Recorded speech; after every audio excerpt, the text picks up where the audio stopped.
Hello everyone, welcome to my channel. I hope you're having a great day. I have a time-lapse painting tutorial of a butterfly for you, but before I get into that, I'd like to ask a couple favors. First, if you have not visited my website, CoreyFrankCreates.com, I'd really love for you to go and check it out. And while you're there, please sign up for my email newsletter. You can do that by scrolling to the bottom of any page, entering your name and email address. And once you hit that subscribe button, you'll then want to check your inbox or junk spam folder for a confirmation link. And once you hit that confirmation link, you are all set to receive a weekly update from me every Friday. I share art and life tips, along with any updates or news, events that I have coming up, maybe any special deals I have going on, and also link all my videos from the week right there. So again, that is a great way to stay in touch with me. If you haven't signed up for my email newsletter, I'd love if you do that. And then also check out my art shop, which is on Redbubble. It is linked from my website, CoreyFrankCreates.com, so that you can just peruse the products. I have a bunch of different paintings that you can have printed on a variety of products, from phone cases to mugs to tote bags to traditional art prints and all those kinds of things. So go check it out and see if there's anything on there that strikes your fancy, or maybe might strike the fancy of a friend or family member. They're great items to give as gifts, so I would really love if you check it out. Again, that is CoreyFrankCreates.com. Okay, today's tutorial is of a butterfly, and normally I use a reference image from unsplash.com, but today I am using a reference image from a photo that I took a way long time ago when I visited a butterfly pavilion, which was a lot of fun. I probably need to go back and take more photos that are better quality, but anyway, it was fun to experiment with using my own reference image to create this painting. I'm going to talk a bit about my process, materials used, and things like that. So without any further ado, I'm going to go ahead and jump right in. So you can tell I have started out with a pencil drawing on the paper, and I am going over the areas first that are the lighter color, because the majority of this butterfly is black, but it has a couple of sort of accent colors with sort of a reddish orange and then a sort of a gray blue.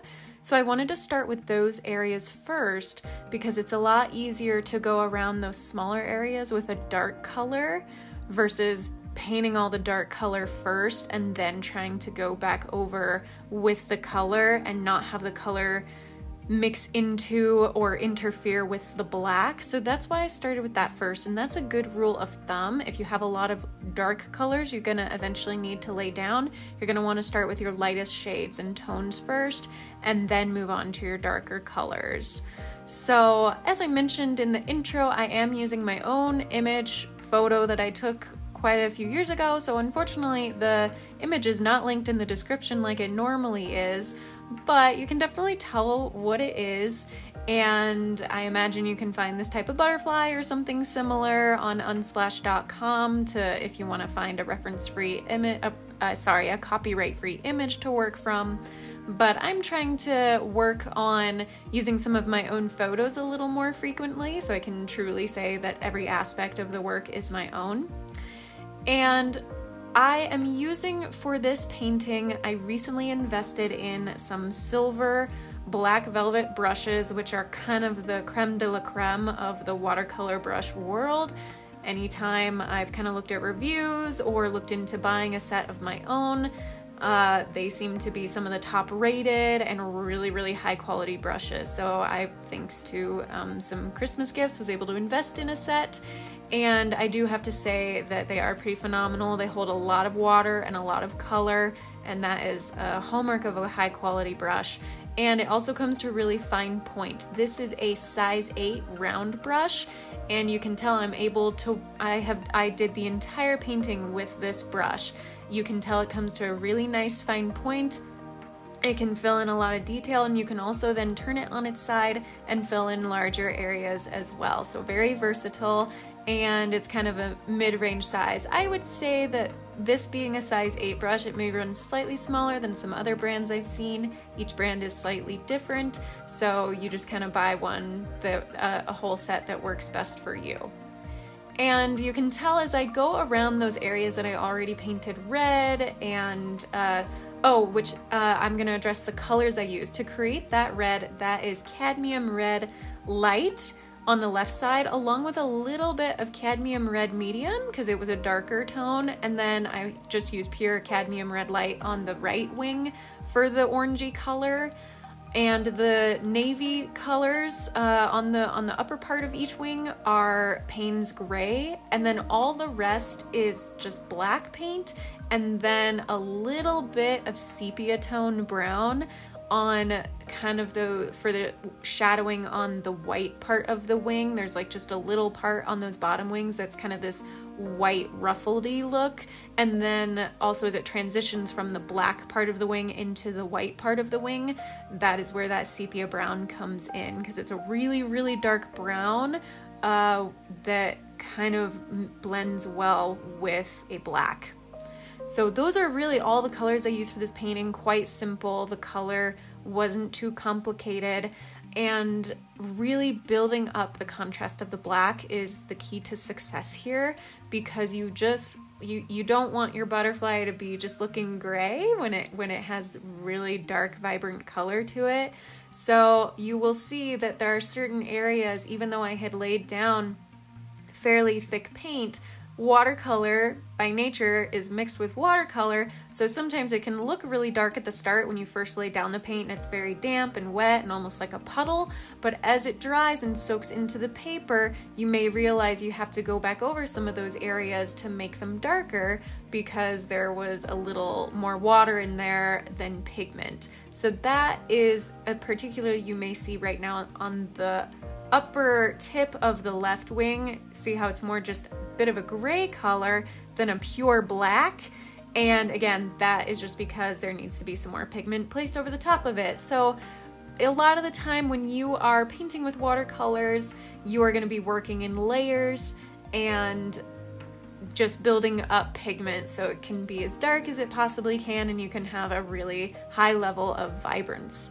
So that is what that is all about, and I've just been working right along here. I've been on the right side of the butterfly for a while. I am right-handed, so it made sense for me to work from left to right, starting with that left wing and moving towards the right. If you are left-handed, you will probably want to work opposite from right to left. So just to help prevent your hand from getting into a wet puddle of water, of paint, and smearing it all over. So I'm filling in the details here, and there were several little spots on the wings that had little white dots as well, so I kind of maintained those. And oh, I did forget on those white dots, I didn't keep a couple of them pure white. I put just the tiniest bit of very watered down raw sienna to give it a bit of a cream color, and that really was it. And there's a couple spots here, I know it's going fairly quickly, where you see my handkerchief, like my cloth coming in.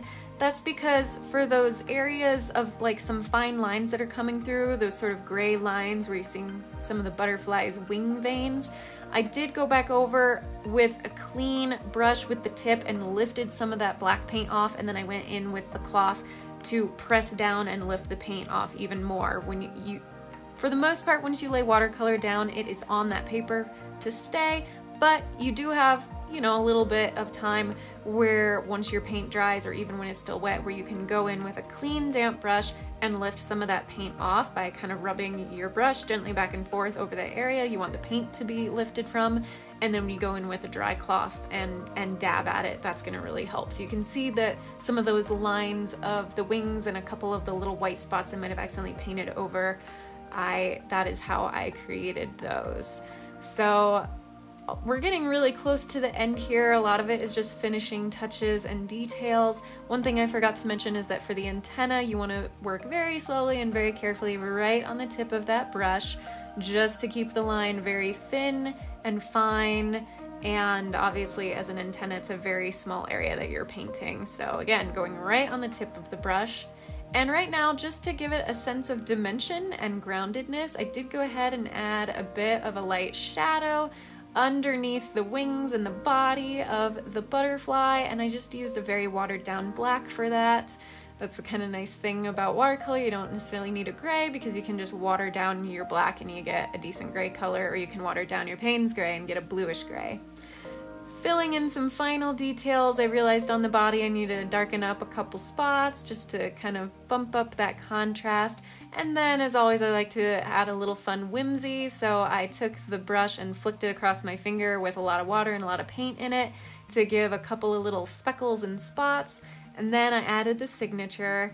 And almost always, after I add the signature, I walk away from it for several hours or even a day. Then I come back to it and see if there's anything I miss that needs adjusting. So that's what these last few minutes are, is just kind of filling in some of those areas that maybe were a little too light, fixing that up, and that is the finished piece.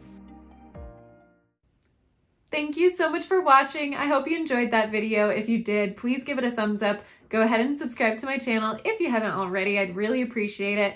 Until my next video, be kind to yourself, be kind to others, God bless, and I will see you soon.